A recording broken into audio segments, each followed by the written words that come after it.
The Duchess duly gave her niece a pencil to record her own poems. Rather more soberly, Caroline's grandmother, Countess Spencer, who was present, described the birth in her diary. Harriet was established in the house of her parents-in-law, the Earl and Countess of Bessborough, a handsome Georgian building at 17 Cavendish Square. It was evidently quite a long labour, although it had a happy ending. Lady Spencer was sent for at 8 in the morning to find that Harriet had been grumbling since the early hours. Labour finally ended at 4:30 the next morning, when Harriet was brought to bed with a lovely little girl, who seems very lively and in perfect health, even if Harriet herself was a little low. Caroline's petite size was emphasized from the first. She was the little girl of the family, following two boys, John the heir and Frederick Ponsonby, with a further brother, William, born 2 years later. But she was also an elfin creature, a sprite in the words of the Duchess, compared to the cousins with whom she was brought up.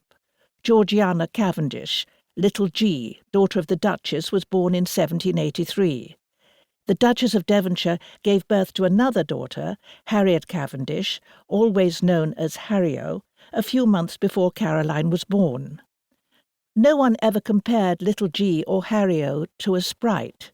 When the Duchess finally managed to give birth to an heir, the Marquis of Hartington, to be known as Hart, he grew up dazzled by his little fairy-like cousin, despite the fact that he was 4 years younger.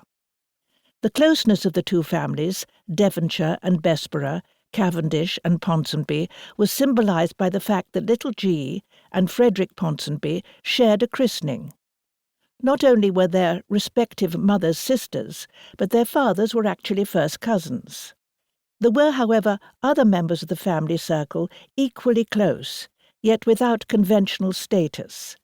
There was the mysterious list of children of dubious parentage, constantly added to over the years, whose existence must surely have been baffling to the young until they were old enough to understand the truth. The contemporary phrase for them was children of the mist.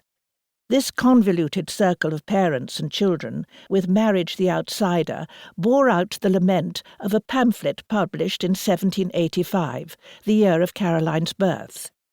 It is a melancholy reflection that infidelities are much more frequent among people of elevated rank than those of less exalted status.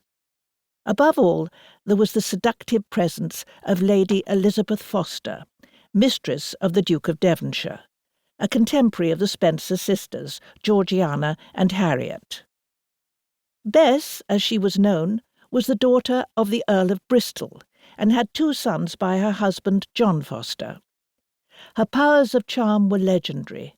No man could withstand her, wrote one man who observed her when she was young, although hardly surprisingly the Devonshire daughters, little G and Harrio, detested her.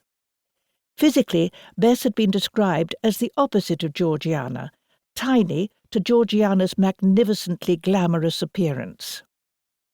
Caroline St. Jules, so called, was Bess's illegitimate daughter by the Duke.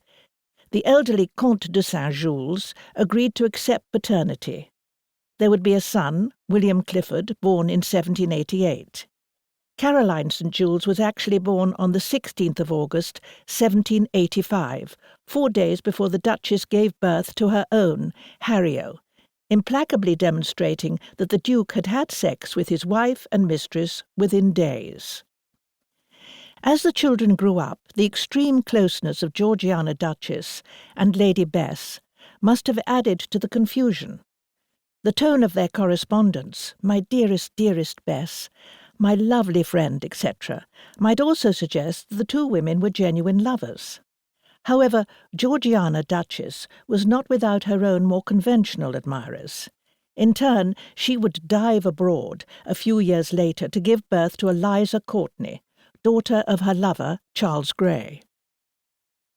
This was a grand, private society with its own nicknames. Hence the Duke of Devonshire was Canis, the Duchess the Rat, Lady Elizabeth Foster the Raccoon, and so on. With merriment went